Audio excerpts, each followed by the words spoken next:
Hello, Sounds True friends. Welcome. Welcome, everyone. I hope you'll stay with us here for the after show and bring your questions forward. And now here we go with Insights at the Edge live. In this episode, my guest is Light Watkins. Light Watkins has been a meditation and spiritual teacher now for more than 2 decades. He's the author of the book Inner Gym, Knowing Where to Look, and a new book. It's called Travel Light, Spiritual Minimalism to Live a More Fulfilled Life. And that's what we'll be talking about. What is spiritual minimalism? Inside, outside, light? Come join us and share with our Sounds True audience what was happening for you back in 2018 when you made the decision to go on this adventure of spiritual minimalism. Hey, Tami, it's wonderful being here with you, as always. Back in 2018, let's see, I was living in Venice, California. Wonderful life, great apartment, 10 minutes walking from the beach. And I just gotten out of a relationship, I think at the end of 2016. And I don't know, I just got this call to switch things up a bit. And I'd done that a few other times in my life. In fact, when I originally moved to Los Angeles from New York, I just gotten out of a relationship.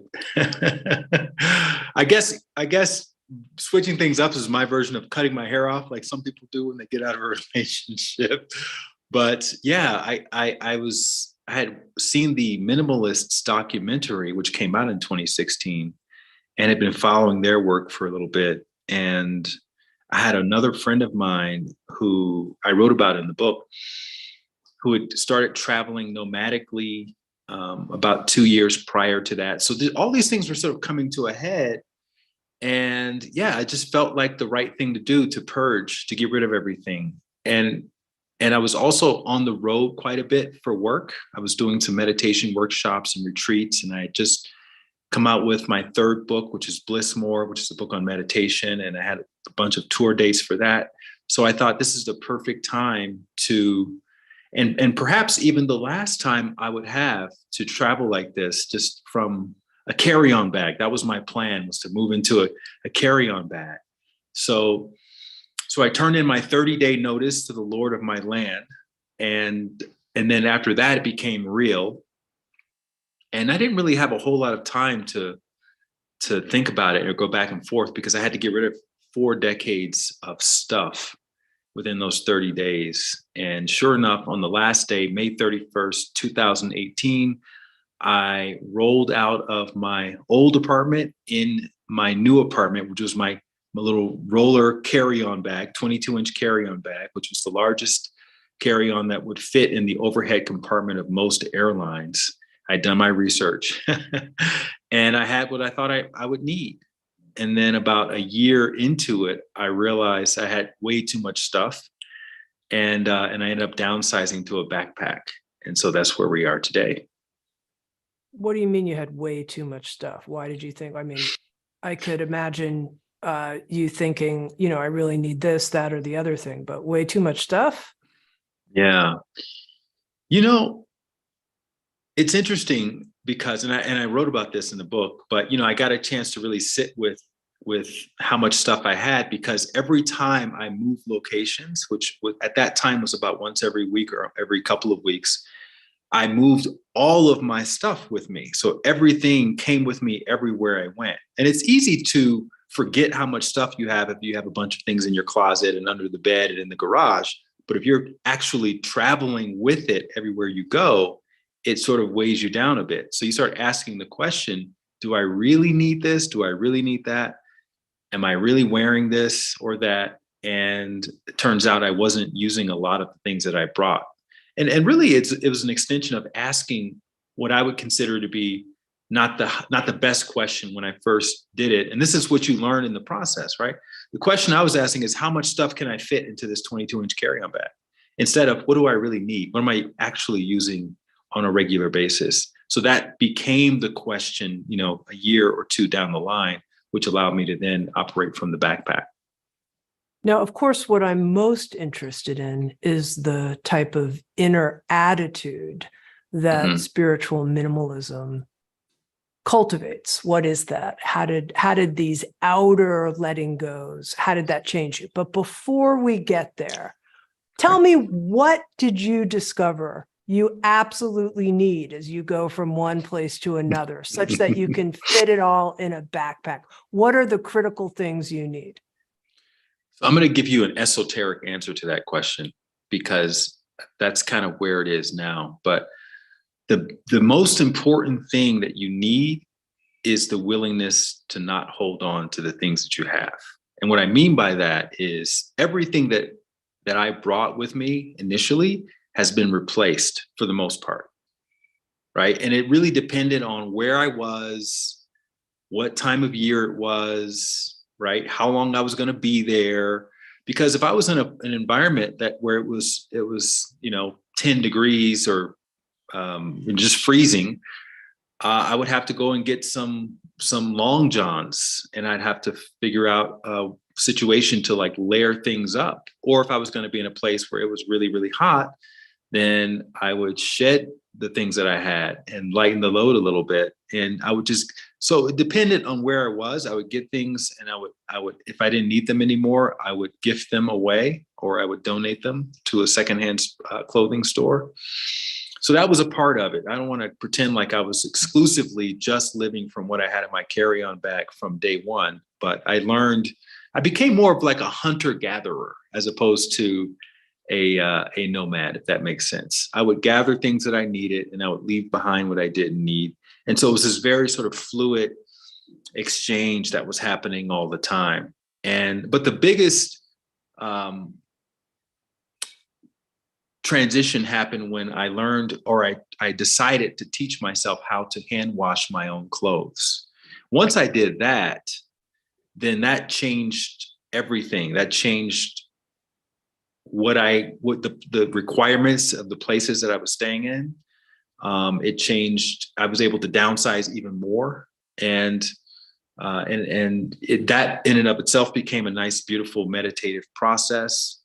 You take care of things a lot more because you're hand washing them, and yet over the years, because I've been doing it for 5+ years now, I started developing this framework of spiritual minimalism, right? Which is minimalism practiced from the inside out. And so that was the foundation by which I was able to practice the most important thing, which I mentioned, letting go, being able to let go. So the real transition of when I became a minimalist was not in 2018. It was actually in 2003 when I started taking my meditation practice seriously and became a daily meditator, because I think that is what caused me to get into that space, not just the head space, but also the heart space, to not only listen to that inner calling to take the leap of faith, but to actually follow through on it. And I talked about this in my last book. Mark Twain says our two most important days, the day we're born, the day we figure out why. And then I say there's a third day in there that's also as important, and that's the day we act upon our why. And that's something that I talk a lot about in Travel Light, is not just tuning into your heart voice and listening to what it's saying, but also taking action on it.